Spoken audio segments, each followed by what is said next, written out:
Welcome, everybody. It is, where are we? Let's see. We are in October. My name is Mike Tresca. I am your host and your committee chair for the CAR-PGA. I'm excited to talk to our guests, which we will in a moment. But we will be also doing some housekeeping just to get us reaccustomed to doing this. It feels like we've been gone for a while since August, and we're just getting back in the swing of things. So I'm excited to welcome Brianne Marie Richardson Marie, I think I'm saying that right, who has just joined the CAR-PGA. So welcome, Brianne, if I'm saying that right. If I'm not, I apologize. Very excited to have new members. And we usually get one or two a month, so happy to see that, but welcome. CAR-PGA is coming up on the Q4. So Q4, as you know, means we're going to be talking more, of course, about our goals and our annual report. So our goals for 2024 and our annual report will be coming at the end of the year. So we will be looking at that as well. And excellent, somebody else has joined. And we will be wrapping up the Q4 as a result of that. So we're looking forward to sort of really bringing things home, looking back at our goals. It's not too much of a spoiler alert that we are making good progress. I'm happy to see, but we can always do better, and expanding the membership and really expanding our social reach. So more to come on that front. However, that's not what we're here to talk about. What we are here to talk about is with our guest, who I'm very excited to see here. Let's see if I do add pen. There we go. Dr. Sarah Stang. So Dr. Stang, welcome. Welcome. I'm so excited to have you here. Thank you. I'm excited to be here. This is, we've planned this for a bit. I think it took us a little bit before we were able to make it work, but we're excited. Scheduling is hard. I have a 2-year-old and a busy job, but I'm really glad we finally managed to find a day that would work for us. I absolutely appreciate it. I do laugh because I was like, if you really didn't want to come, you wouldn't have. So like, you weren't blowing us off. It really was just scheduling. So I am really appreciative you made the time. We will try and keep it to an hour because I know there's a clock ticking between pets and people. So we will make sure we keep it to a reasonable time frame. So let's jump into it. I think that's probably the easiest, just because we have a lot to. I personally think we have a lot to cover. We'll see. Usually, what we like to do is talk a little bit about you and sort of your gaming experience, and if you can take us a little. And of course, you know it's not your whole bio, but your journey from sort of interest in gaming to where you are in academia today. If you could just talk about that briefly, I think that'll be a good start, and we'll definitely have more questions from there. Yeah, that sounds great. I'm always happy to talk about my gaming history and my sort of fandom. So yeah, I've been playing video games since I was about 5 years old, I would say. 2 older brothers who sort of like introduced me to it. That's probably a pretty typical story for women gamers, especially. But parents who were always very, fine with us gaming, bought us consoles and, didn't care how much we played. So a lot of sort of support or, shrugged shoulders, whatever it is there. So fortunately, I was able to kind of find my own sort of passion and interest with games, although definitely heavily inspired by the kind of games my brothers like to play. And so the kind of games I used to like to play and the ones that I still like to play are single player RPGs or JRPGs. Especially fantasy and science fiction. I'm a really big fan of speculative fiction and anything that sort of lets me escape into a fantastical world or futuristic world of some kind. I love it, especially if there's really good writing, story, characters, romance options, if we're lucky, that kind of thing. That's my favorite. And so my passion for gaming never stopped. But I never really encountered tabletop gaming until I was actually in university. So this would have been my 3rd year of university. I had a roommate and she and I got along really well, both played the same kinds of video games, played together often, even though they were single player games. It's really fun to have, sort of a friend on the couch with you, cheering you on, helping you solve puzzles, whatever. And a friend of hers invited us to join her all-female D&D group. And the stereotype in my mind up until that point of D&D was like kind of your typical, like all sort of gamer guys playing. And maybe if a woman was involved, there might be some kind of like hazing or having to really jump through a lot of hoops to sort of prove your credentials as someone worthy of being in the room. D&D is especially intimidating because it can be really the experience can really differ depending on your DM, right? Like if someone is going to be rules lawyering all the time, if you're expected to, have memorized the player's handbook and not have any sort of help, if you're sort of shamed by not being able to figure out exactly what you're trying to do. But fortunately, this was an all-female group. We all became very close friends, as one does with your D&D group. And it was a blast. And we would role play characters that were male, female, kind of genderless. And so it was also sort of a way for us to kind of explore our own identities and have fun with role playing. And so kind of brought the I guess I would say almost more like passive role playing that you get with video games. Obviously, video games are considered this like active medium compared to say film or television, but really like you're playing through someone else's story. Whereas D&D allowed us to really like adopt the active role playing. And we actually, my roommate and I had met in acting class. So we were really, really into the role playing and improvisation and character dynamic in that regard. So with university, I did my undergrad in history, and I focused on film history because I was always sort of really interested in the way we can tell stories. So very, very interested, especially in fantasy and sci-fi again. Very interested in blockbuster films, the way we can kind of capture audiences and build cinematic universes, that kind of thing. In my master's, I pursued a master's of film studies, and I was kind of intending to sort of continue in this vein. But I found in all my courses, I was bringing up video games as examples. So we'd be talking about a concept or a theory, and I'd be like, oh, like, have any of you played this game? And it was all film people, not game people. And so they were like, oh, okay, yeah. I had no idea what I was talking about. And I was like, oh my goodness, every single sort of theoretical framework, sort of critical theory, every kind of like idea we're talking about fits so well with games. And like, if you just look at the numbers, so many more people are playing this like blockbuster AAA game than they are going to see this blockbuster AAA movie, right? Why aren't we talking about games? Like, why is this not happening? And so one of my professors was like, Sarah, why aren't you studying games instead of films? Like, it's clear that that's where your passion lies. Like, obviously you like films, but like, you're always talking about video games. And I'm like, can you do that? Like, can you study games the way you can study films? And so he was like, you know what? I will be your thesis supervisor. If you want to change your master's thesis topic and write something about video games, I will. I don't know anything about games, but I'll learn alongside you.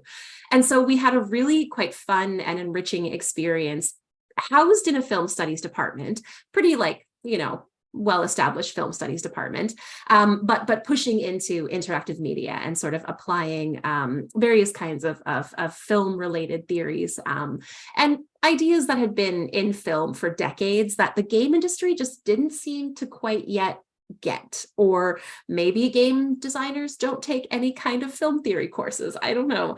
But a lot of stuff, especially to do with like feminist film theory and issues that feminist scholars talked about in like the 80s as being an issue, especially when you think of speculative fiction, when you think of like monsters and aliens and cyborgs and things like that.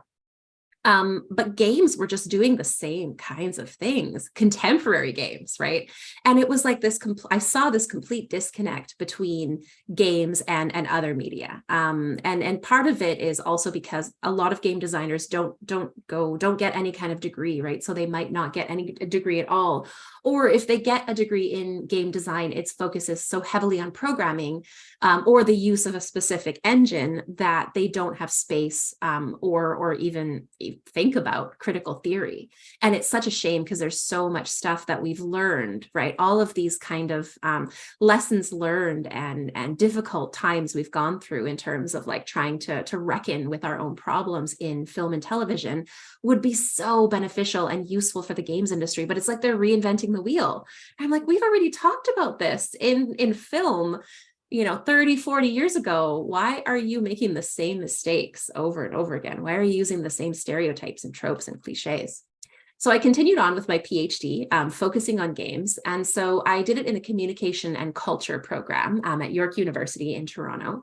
And they're sort of known for producing game scholars. There aren't a ton of game scholars out there, which is, maybe for the best, I don't know. But a lot of them came out of the communication and culture program because there aren't very many PhD programs that sort of let you focus on games in a kind of explicit way. And so I focused on gender representation for my dissertation, and really zeroed in on the kinds of games I love to play and love to play growing up. Again, these single player RPGs, fantasy, sci-fi, a little bit of horror, although I'm a little bit of a chicken when it comes to horror games. Really focusing on the way women were represented. And I'm sure we'll get to that in a little bit. But yeah, that's sort of the story of how I managed to find a job where I can play games that I love and call that work and get paid to do that. So, which is the dream. That's fantastic. Yeah. I'm still heavily involved in the administrator for Retro Mud. I was involved with a Mud, and sort of a fascinating, I'm an English major, communications master's. That's my background. So I'm not a programmer by trade. I learned it, but I'm still not good at it. That's a mistake. That was the people are finding errors that I made 2 decades ago. But so it was really an interesting opportunity to sort of get involved in gaming. And there was sort of a movement in the 80s, 90s where it was very exciting, and sort of core video games were learning from MUDs, from multi-user dimensions. And one of the most fascinating things I discovered was how many people made D&D style games, and never played D&D. And it was fascinating because you hit it on it perfectly, which was people, and it started to reveal other things, right? So it's not about really, like, you don't have to play D&D, honestly, fine. But that you had programmers coming at a game from a technical standpoint without theory behind it, right? And to your point, what comes with that is everything else, right? So that's you're bringing hopefully a legacy of knowledge and information from all these other media, and not making the same mistakes or issues. But that's not what happened. And certainly that was a fight we constantly had, which was, when you have a game design team you're putting together, please tell me there's somebody who works on story, who works on the arts. I don't care. I don't know what you want to call it, right? If it's storyteller or chief writer or whatever, but please tell me it's not just a coding exercise, that you're really thinking about character development and plot and all this, and it's not sort of slapped on after you coded the game, because that would happen too, right? So then you'd have sort of these things built in, and now it's too late. You're writing to match the framework, not writing, making a game that's cohesive from the start. That now it's a world of difference, right? Baldur's Gate is like blowing up the internet and the world with sort of how deep they're going, and we know there are people who that's what they do, right? So, but it's fascinating how long it took to get there, and almost like we restarted, because it didn't sort of just pick up what was in movies and just move it over, but they're bigger than movies, which is something I think movies and the media refuse to admit for whatever reason. But so here we are. So obviously a need for this, right? So I think you saw it, and it's fascinating because you saw it within the film studies world, and then we're like, you know what, this is video games even bigger, and took it there. So to your point, you mentioned this, you sort of said, okay, so you started focusing on it. So what, in terms of your work so you're in the game design program, right? Is that right? So what are you doing today, and sort of, what's the focus? We know the media studies are in there, in gender studies, but if you can define that, would be helpful. Yeah, absolutely. So, so my dissertation focused on gender representation in these kinds of games, and that is that's a big project I've produced that is now being sort of turned into a book that I'm writing, which is pretty typical for academics to turn their dissertations into a book, because the dissertation is already like 200 plus pages, so might as well. Yeah. And it sort of speaks to everything I've kind of done, or the vast majority of what I've done. So I have other publications in other kinds of venues, mostly academic journals, which, that tends to be where academic conversations happen, for better or worse. And a lot of it focuses on gender representation in games.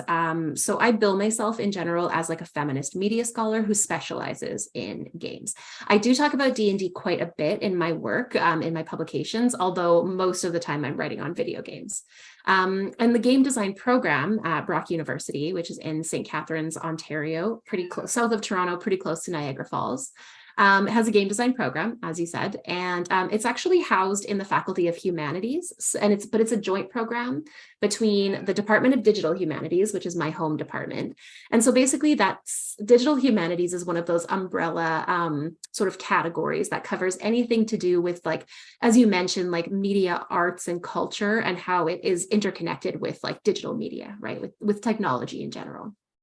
But we're combined with computer science, so that they get sort of the technical side of things and the programming side of things. And on our side, they get a little bit more producing actual games in projects, right? So they actually work on projects on our side. And then also this critical cultural theory, media theory, which is part of what I do. So I teach, an intro course that's basically new media and games. This is what games are. This is a bit of their history, but most importantly, this is the impact games have had. And so I do talk about analog games as well, especially talking about D&D, because as you said, like you can't really talk about, tabletop RPGs without focusing kind of on D&D, and also talking about how D&D shaped video games, especially digital role-playing games, right? Again, turning back to the historical roots of all this, and how it's kind of, it's all blended together. But D&D, like you can't think about the history of digital game design without thinking about the history of D&D, the ongoing history of D&D. And so, so I teach an intro course, and what I do is I get my students to play a game each week, which they love. They love having a video game for homework. And then that sounds I, amazing. honestly, it's a class I wish I could have had when I was an undergrad student. And so they play a game, and then we do a deep dive into that game. So what I do is I take that game as an exemplar in order to tease out game design concepts and practices and principles, cultural impact, thinking about key concepts like interactivity or immersion or choice and consequence, morality, ethics, adaptation, for example, lots of different sort of key ideas that I feel game designers need to really unpack and think about, rather than just throwing out these buzzwords, right? We hear industry professionals talk about immersion and engagement and all this stuff all the time, but like don't actually define what those terms mean, or like understand really what they mean in any kind of like profound way.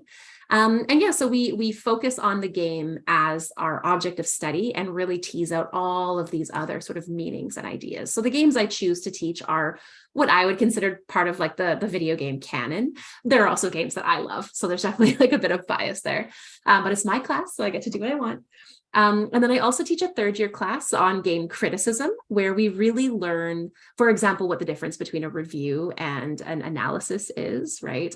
We dig into games journalism, especially good games journalism, obviously. And we learn about basically how to critically analyze a game. And also aspects of game culture, like subcultures and fandoms, and studio practices and things like that. I teach a fourth-year course on character design. So we really do it, which is like my kind of like specialization. So a lot of what I do when I'm talking about questions of representation, which, like I said, I focus on gender, but I do try to make it as intersectional as possible and bring in, it's never just about gender, right? It's also about where gender intersects with race or body size or disability or queerness or anything like that. So what I do is visual analysis. So I look at the way characters are designed, the way they move, the way they dress, the way they speak, what happens to them in the story, the abilities they have in the game, whether you're playing as them or not, whether you're romancing them, that kind of thing. And so really deep dive into character design. So really getting the students to think critically and reflect critically about the kinds of characters they make and why. And then we also have a master's program in game studies. So this is definitely more of theoretical kind of or conceptual kind of degree, but our students can also make a game in the context of this program, maybe with a focus on social justice or education or health or some kind of like meaningful, impactful aspect of game design. And the course I teach there is all about constructing identity in games. So it's really digging into questions of representation and diversity, which some of the content is quite sad in terms of sort of the hurdles we've had to jump through to get to where we are, where we can have these conversations and actually, walk the walk and not just talk the talk.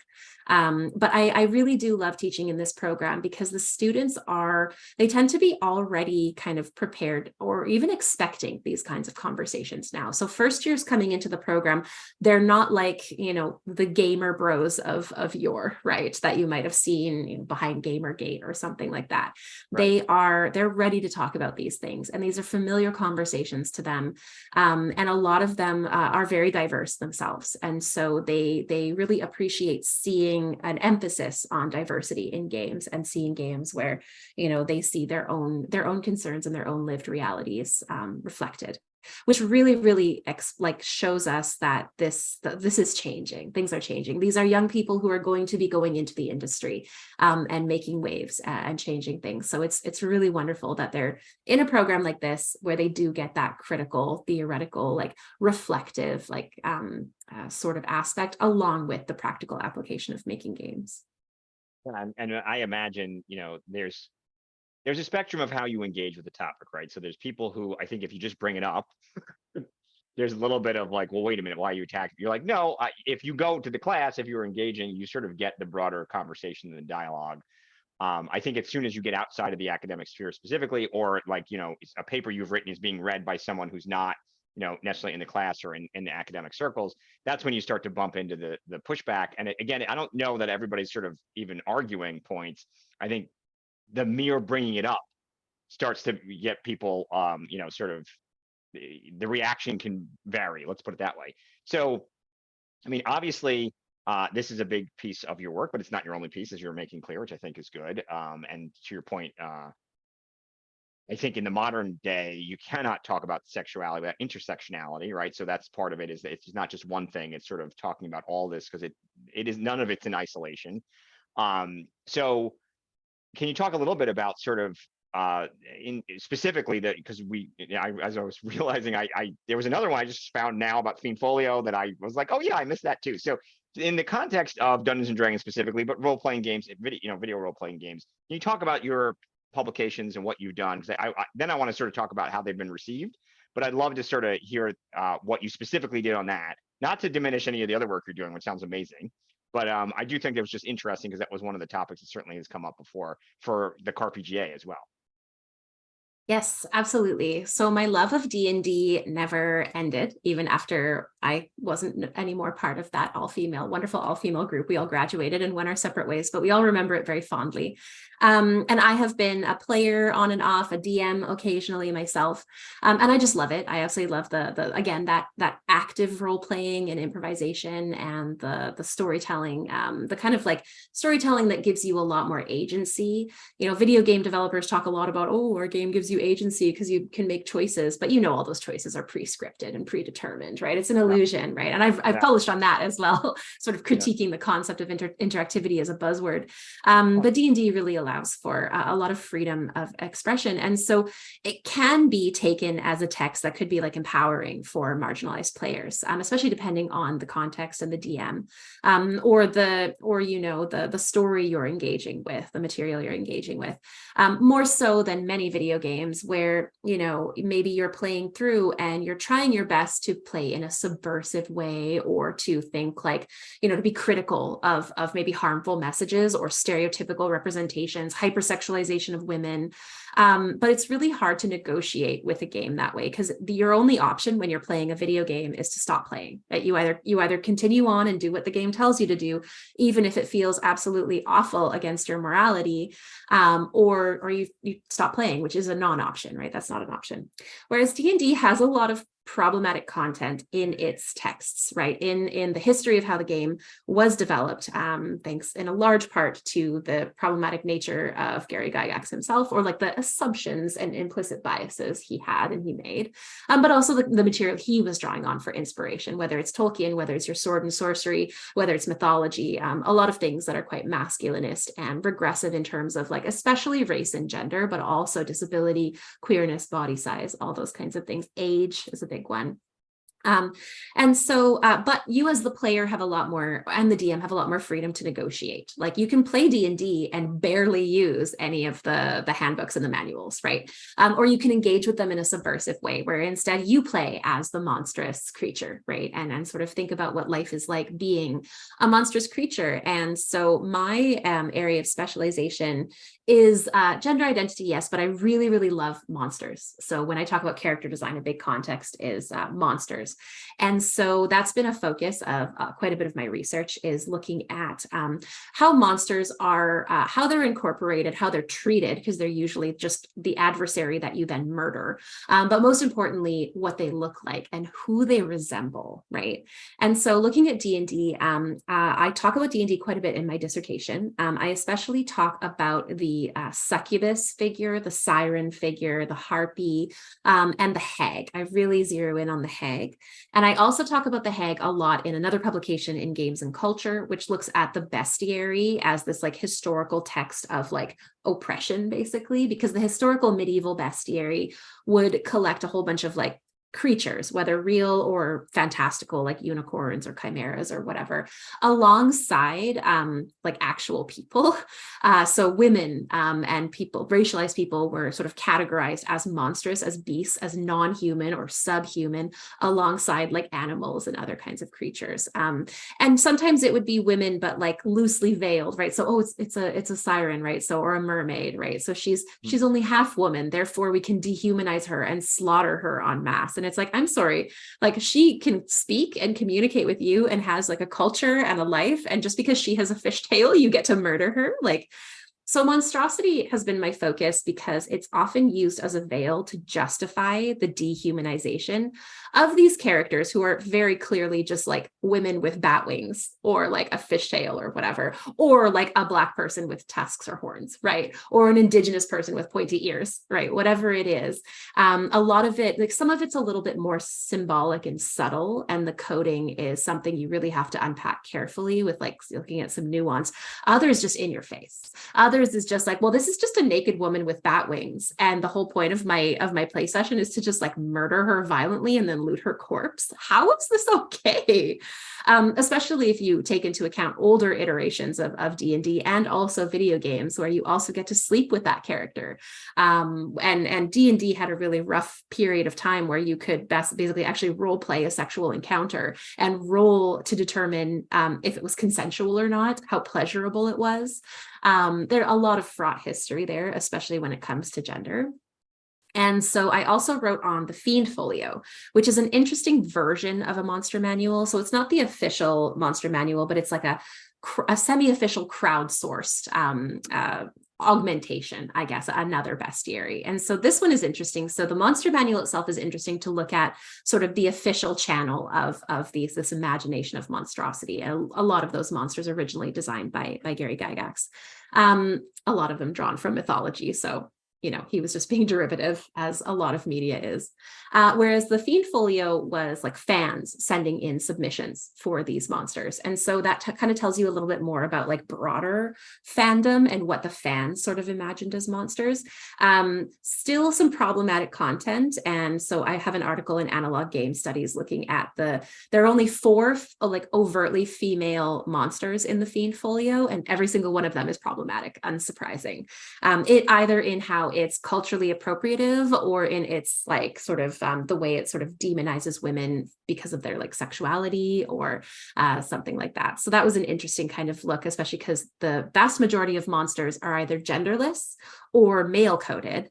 And so you can say, well, okay, well, what about the male monsters? What's the problem there? And actually, I found that male monsters are not made monstrous in relation to their sexuality and like their maleness, whereas female monsters tend to be made monstrous because they're female. So sometimes it'll be because they're like hypersexual, femme fatale, Black Widow seductresses, right? Heaven forbid we should have like a sexually active woman who, isn't like a virginal or chaste, or, a good mother or whatever. And this idea that women are going to like seduce you and murder you, right? This like fear of women's sexuality, especially if it's empowered in any way.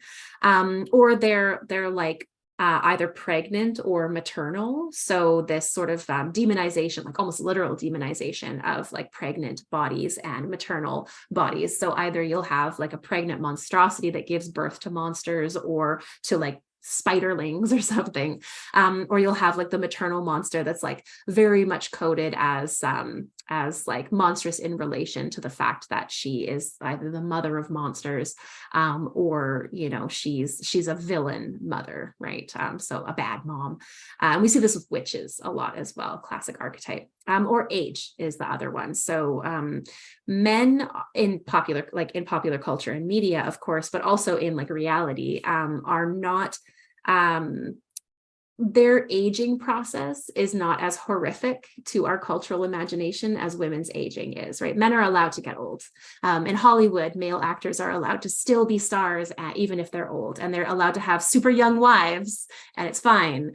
But the same can't be said for female stars, right? And a lot of like aging Hollywood stars, women have talked about this and how unfair it is. If an older woman dates a younger man, it's seen as like they're a cougar and it's weird and predatory and wrong. Or he gets made fun of for dating an older woman. And then you see this in the monstrous archetype of the hag or the crone, right? There is no male equivalent of a hag or a crone. There might be a male equivalent of a witch, right? A warlock or a wizard or whatever. It's different. Usually, you know, it's a little bit less like based on like appearance and making them hideous and that kind of thing. But with hags and crones, those terms are used, and they're just like they're female only terms, and they're just basically saying, I hate you because you're an old woman. And the hag in D&D is especially fascinating, which is why it's been featured in both an article I published and in my dissertation, because there was just so much more stuff I wanted to unpack with the hag, because she sits at that intersection of ageism, sexism, also ableism, because she often is portrayed in like ways that convey like non-normative bodies and disabilities. And she's also a mother. Hags have in D&D have a very weird way of reproducing. They're also sexual monsters. So the night hag will basically like kind of like a succubus will basically have dream sex with their victim and turn them into like a larva. It's very weird. And so they're sexual monsters, they're old monsters, they're maternal monsters, they're, you know, female monsters. And so they're basically, the hag is like the quintessential, like everything that embodies misogyny under patriarchy. And not coincidentally, it's not like Gygax made this up, right? The hag has been around in our mythologies, our legends, our folk tales, our fairy tales, our pop culture forever. So this is something that's so deeply, deeply entrenched and embedded in our culture. And it hurts because, you know, I'm a woman who is a mother who is going to get older. You know, I'm going to live through this, and 50% of the actually 52% of the global population will live through this, or, you know, unless they die young, I guess, will age and will experience this and yet are hated. And it's often also not just men hating women, right? Women also loathe older women because they fear what they might become, right? So it's less about like, you know, sort of male misogyny against women, but more like cultural misogyny that is sort of kept alive through this like fear and loathing. And it's awful. And so my work is unpacking it, highlighting it, talking about why and how it's harmful, like making it really, really clear, and then giving suggestions for how to do it better. So that's what I focus on with a lot of my stuff. Yeah, we recently met with our financial advisor, and he said, I just want to let you know, anyone born after 2008 in America will probably live to 104. That's wild. And the implications of that, financially, it being his example, but the world of what that means is enormous, right? Which is we are going to have to grapple with a level of aging and longevity that I don't know if everybody really understands. And all of this comes with it, right? Which is sort of like, it's not going to be okay to pretend we're young forever, because you're going to have a population that is going to, frankly, be potentially older than younger for the most part in certain countries. So really, you know, we're at an interesting intersection, right? So obviously your work is extremely relevant, and for better or worse, the video game industry is enormous. I mean, we're sort of not giving the video game industry nearly as much credit here, but it's so big from a money perspective. Even though D&D is doing really and having a moment, it is not the scale of video games, who took a lot of that tropes and just sort of passed them right through. I think you make an interesting point, though. There's a reason for that, right? One of the things I do, I write for NWorld, and I'm always only too happy to show how many of the folks who made many of these shows on television, on Netflix, and video games were actually based on their D&D campaigns or a game they played. It's fascinating. It's like a little paleontological dig. You can be like, you know what, that guy actually played Star Frontiers, or that guy played, this is his D&D character in a different setting, and he was in college and it was formative, and now they've made this thing. So in some ways that's amazing, because we're not getting the due of just how influential D&D is. I think people are starting to get that. But the other side of that is that Dungeons and Dragons, specifically tabletop role-playing games, certainly as a knock-on, because they are affected by the aura of D&D. So that includes Pathfinder and everything else. But Dungeons and Dragons is now so popular, it is no longer an indie sort of give it a pass. Not that it should have been given a pass before, but it's sort of not this niche. We play it and hopefully nobody looks at it too closely. In fact, many of the reasons that some of these we're getting a new look at this is because the games become so popular. We've got all the, whatever the baseline player was, I think we've hit them, right? So they're all played. Everybody knows what it is now. They've probably all played. So what does that mean? Well, what that means is we are now finding players from all walks of life. Different social status, different gender spectrum, different race spectrum, not just typical white guy, right? So now everybody's looking at it with new, fresh eyes, which is great. I mean, the reality is, part of the CAR-PGA, why we support this, is because it means the game is growing and flourishing. If it does not go through this, which, by the way, every institution has to do, then it doesn't survive. So good news, everybody. If it's uncomfortable, we're on the path to growth. Bad news, everybody. This is sometimes what causes us to look at ourselves and go, ooh, okay. So that's probably not as good as we hope. And one of the things that we see a lot, and you touched on this a little bit, and is very much that these are cultural tropes that have existed before D&D. And then I think it becomes a question of, is it on the game to be better, right? So that it's sort of like, okay, there is this thing, you took it, I get it, you borrowed it. So now what, right? So do you just go, well, I don't care, that's not my problem, that's the way it was in Celtic Ireland or whatever? And I think the challenges we face now is Dungeons and Dragons is so big that is not going to fly, right? Very simply, one of the things I mentioned to you earlier before we started this is that in a lot of ways, D&D has eaten its own tail. So D&D is now its own genre, to the effect that there's fantasy literature that is basically D&D light. There's entire genres. There are video games. The video games, we're probably not admitting it, but they're very much influenced by it. But they are by far not the only media that has this as a parent. And we're certainly seeing it in fiction. We're certainly seeing it in art. We're seeing it in fandom. We're seeing it in streaming with Critical Role. We're seeing it now. Critical Role has its own cartoon on Amazon. So now, everything is just absolutely this giant swirl where, yeah, for better or worse, the owners of D&D, and of course we all own it, as you said, not just Wizards, because you make your own game. But the owners of the game, whoever that is, and whoever you want to say owns it, I think has to reckon with this. And that's new. I think there hasn't been a reckoning for a while. And you see it in different ways. It's not just gender discussions. It comes up with safety cards, right? So like, do I have to care about people's trauma? Well, guess what? Now you got a lot more people. By the way, people who played D&D who had trauma, but they just didn't talk about it. But now we're saying we've got a massive population, a younger population who's sensitive to trauma. And now we need tools to deal with trauma that you wouldn't, because if you're role playing and you really are getting immersive, which the game can promise, there's serious implications for those players. So once you open the floodgates, which we have, that the genie is out of the bottle, if that makes sense, but we cannot go back to the old, like, it's just a small group that plays.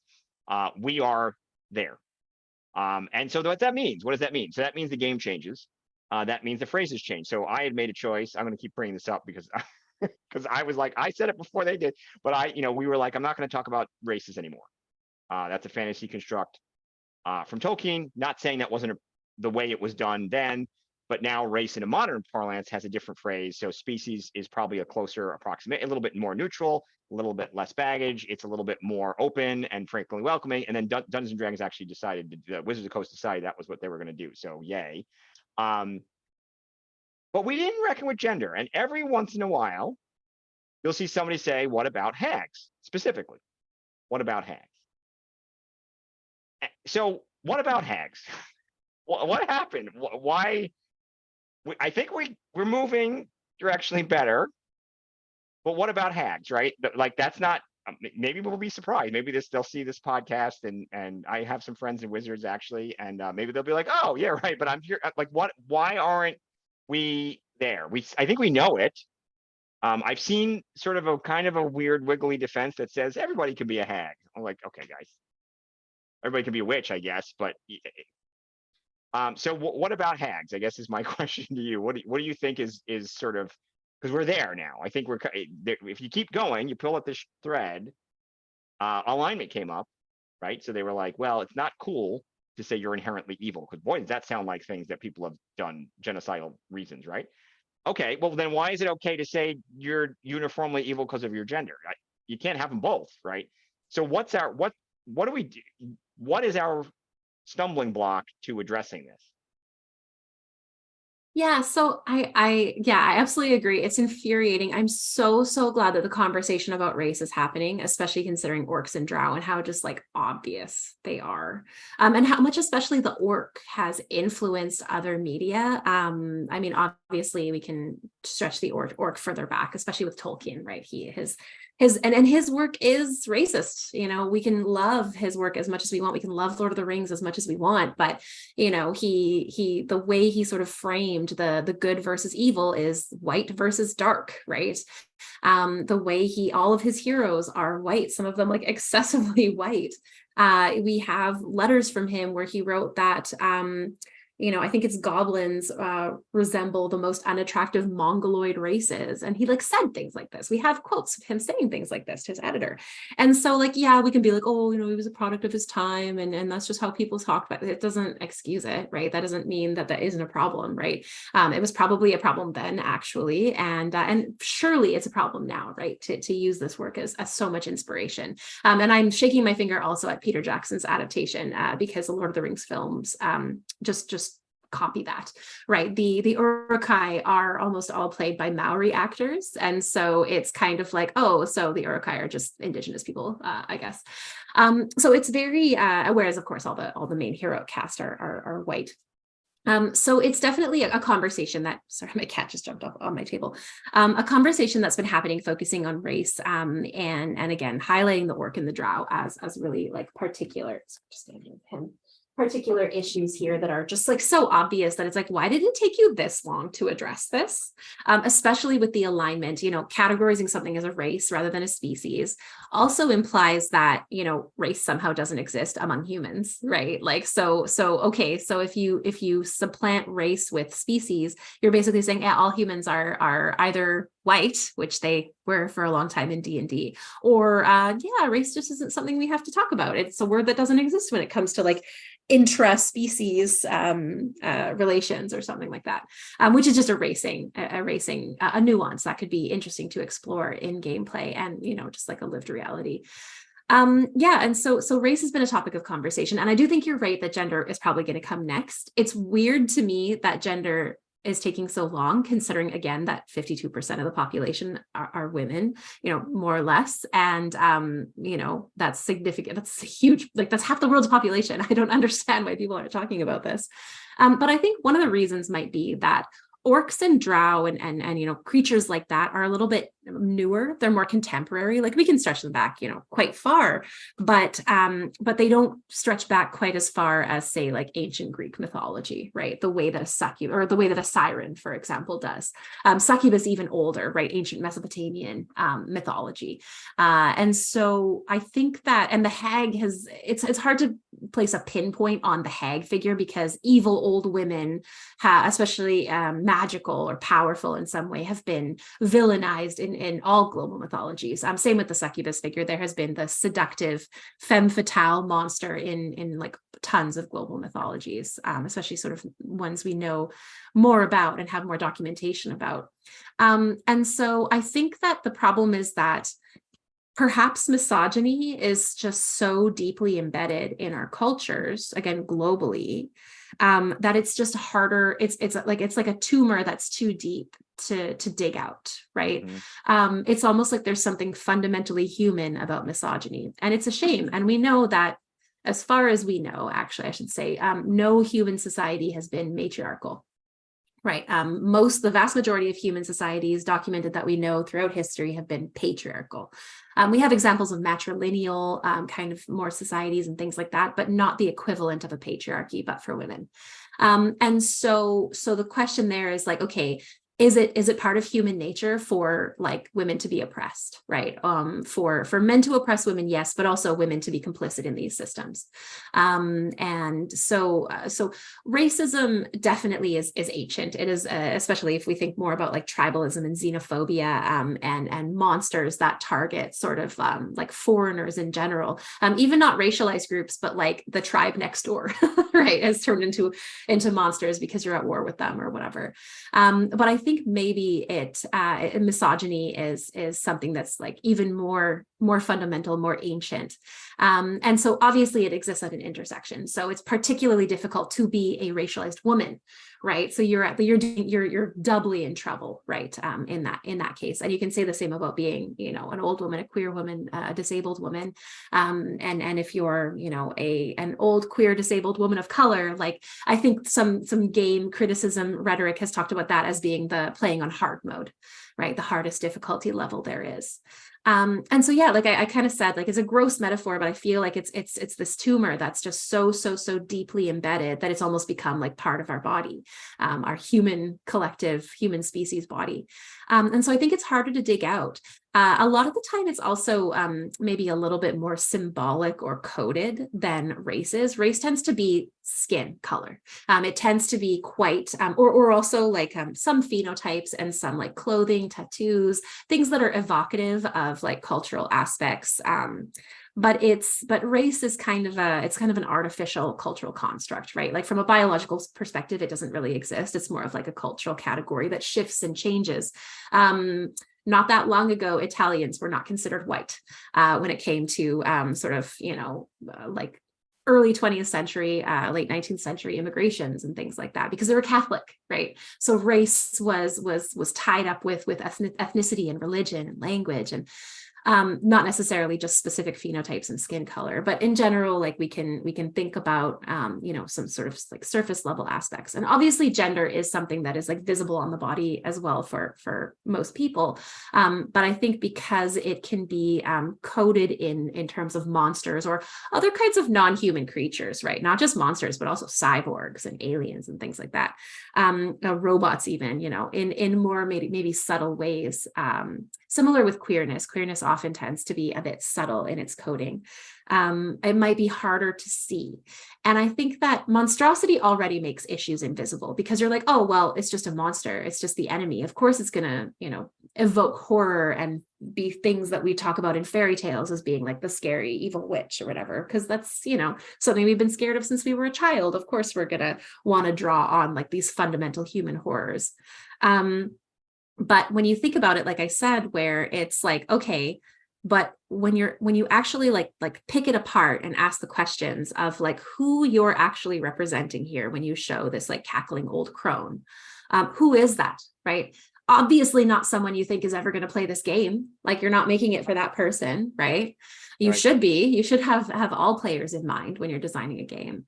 But also someone who, has always been marginalized and ostracized, burned at the stake, in our society. And so, yeah, I think it's a harder question to grapple with because it's so deeply embedded in, according to some theories, like even our psyche, right? And so, yeah, I think it's a harder question to tackle. I think that it's obvious with the hag. Like maybe people will be like, oh, but the succubus, oh, the siren, even the banshee is like not so bad, I guess. But like the hag is like particularly nasty. It's just a bad one. Even alignment aside, all the other descriptions, especially with the night hag. And again, focusing on appearance too. So it's also at the intersection of like beautyism, right? Like idealized sort of senses of beauty. I think that I'm not saying they should get rid of the hag. I don't think erasing something is the answer, because I think that's almost like the coward's way out. And it also erases everything that the hag could be as a more empowering figure, right? Because the hag is incredibly powerful, right? And that's part of why she's often used as like a popular villain. Same with Lolth. If you think about like players who look at Lolth and are like, okay, yeah, she's the villain you're supposed to fight, but actually she's awesome and she's the most interesting character. And can we like think about what it's like? She's a, yeah, okay, she's evil. Of course she's evil because, you know, in this patriarchal world, she'd be evil, but she is a matriarchal society. She's a goddess. She is a shape-shifting, like amazing character. And she also is a woman of color in many of the portrayals. Like there's a lot that could be taken, and instead of code like saying, oh, she's evil across the board, being like, well, what if we did a like her backstory, like explaining her story? I mean, her story is, you know, she's kind of just taking revenge against her husband who spurned her, but which is again a problematic trope that we rely on. But thinking about these characters as being, yeah, the way they were intended and the way they're utilized and the way they're presented is really problematic. But can we take all that and actually twist it and turn it and see ourselves in that in a way that is a bit more celebratory or emancipatory? They can still be evil characters, they can still be villains, that kind of thing. But thinking about it in terms of like, how do we flesh this out with nuance in a way that explores something important? Especially in terms of marginalization, instead of just being like, oh yeah, they're just evil across the board, and not just evil, but we're going to murder them, right? So that's the next step is straight up murder. And it's interesting. I mean, we do look, D&D and all of us, and again, white guys, myself included, making world books, which we do. You know, it's not okay to just be like, I'm going to copy this culture and make a book about it and pretend you don't know it's me and I'm not appropriating culture, right? So one of the things we talk about a lot is obviously talking about diverse perspectives, but the other thing is saying, you know, if you have only one point of view, you probably don't have enough, right? Give us two or three, right? So when you make your countries and regions that are like, this is like Japan or this is like Africa, if you can't come up with three of them, you probably don't have enough diversity of perspective, right? And it's sort of interesting because I think, like, you know, three different approaches to a hag, to your point, right? Let's do the good one, the neutral one, and it changes the conversation a little bit. That alone, I mean, that's not enough, but that sort of does that. And you know, it's funny because I just worked on a Celtic book, and very much there are hags, we put the air quotes hag, but there are absolutely a spectrum of people, and some of them are helpful. They're certainly tied to the cultures, right? So there's like, you get in trouble if you don't sew right or something, you don't sing. But the idea being that there was not this only evil sort of sexualized monster that was out to, I don't know, suck your youth or just turn you into a larva, as you're saying. There was much more, but we've lost all that nuance. We've unfortunately lost a lot of it because D&D is now feeding D&D. There's now a sort of endless circle of like copies of we're now like 24 copies out, and we don't know what the original looked like anymore. So unfortunately, even though we have this rich culture, and by the way, talking about erasure, we're losing cultural erasure, right? So it's fascinating to me how much things are coded Scottish and Irish, but completely lost now. Like you wouldn't even know, like you'd be like, that kind of, there's like a little Celtic nod on that character's design, or there's sort of a phrase like banshee, but completely lost the context. That was tied to a family who was being warned, not killed, right? So banshees turned into, woman shows up and it's an elf for some reason, and it, you know, and we're like, wait a minute, that's not the way. Now, you know, I was just in Scotland, we're like, that's not how that worked. But boy, have we, you know, lost that. And you know, look, that happens. That's going to happen. We are moving further away in time from the original sources. But you know, your perspective, I think, is great, and I think it's wonderful to point that out too, which is not necessarily just get rid of it, but address it, Well, instead of especially, unquestioning use it. Go yeah, ahead. Yeah. especially because like what you're saying here really like a lot of, especially younger people, are not learning mythology by taking like a Correct. degree in classics at university. The way they're learning these histories, these cultural histories, and mythology might be ancient, but it speaks to some sort of like cultural truths or human truths or like historical events in like metaphorical terms. Like they're important to study. They're getting it through D&D. And so as you said, like if they're either watered down or made like horrifically problematic and have no nuance, when really these, maybe they were like powerful old women characters, but they were quite ambiguous, and they might help you just as much as they might hurt you, right? Or maybe they embodied some kind of like empowering vision for women of what their futures could be as a powerful older woman, as opposed to say just like a saintly grandmother. We're losing that, and D&D should be thought of as like a historical education tool in that regard. Not to say it needs to draw from mythology and adhere, but especially ancient Greek mythology is incredibly problematic, and I don't think that would be a good choice to just be like, oh, here's an authentic version of the siren. Like, okay, well then she'd be a bird lady instead of a fish lady. That's right. But I think that thinking about taking these stories and capturing some kind of like elements to them, but turning them into something that resonates with contemporary audiences. Yeah, I think that's really important. Well, I want to be sensitive to time. I didn't even get all of my questions because I could just talk to you for about 4 hours, but I absolutely I really appreciate your perspective. So let's talk about what you're doing now and how we can support you. Tell us what's next, and what can we do to support whatever you're doing, assuming it's online or something we can engage with. Let us know. Yeah, I mean, honestly, like I'm in a very busy place, but like a very good place. I am turning my dissertation into a monograph, into my first book, baby academic's first book. So once that's out, I will definitely share that with you. And I would love it if you would promote it in your channels, because I think, especially the parts on D&D, but just in general, this like deep study into gender through this lens, or into gender through the lens of monstrosity. Yeah, I'll come back and talk about my book. Back. When the exactly. when do you think that's going to happen? Oh, don't ask me that. Okay, sorry. Sometime in the near-ish future. It's so hard to find time to work on it with busy job and a busy 2-year-old, but I'm getting there. Yeah, good. Excellent. Yeah, and then I always tend to have work coming out. I look also at film and television, and so it's all kind of focusing on this same ish kind of thing. And so, yeah, lots of the stuff is online. Lots of it is open access, so you can access it for free, which is exciting. And yeah, I mean, honestly, just like keep doing what you're doing. And that supports me in terms of like, thinking about ways we can push for change in an industry that we love, right? A medium that we love that, has problems and has hurt us and broken our hearts and disappointed us. And we see could be so much better. So yeah, honestly, nothing super, important that you need to be doing for me specifically, but I appreciate the offer, and I appreciate that this exists and these conversations are happening. So keep up the good work. Thank you. Well, absolutely. What we'll do, and anybody who's seen these knows what we'll do is I've done some research, some of it, and you will help me hopefully if I get anything wrong. But we'll link to any of these comments and articles and anything else. So anyone can read, because they are absolutely fascinating to read. And it's great. You did a really good job, as I was saying before. Not every person in academia has a good website, or we can reference that. And those who are watching know who I'm talking about, that they need to have this because it helps everybody in dialogue. So no, that will be fantastic. So we'll include that in the roundup. You'll be featured in our newsletter, and we'll make sure that we spotlight all of this.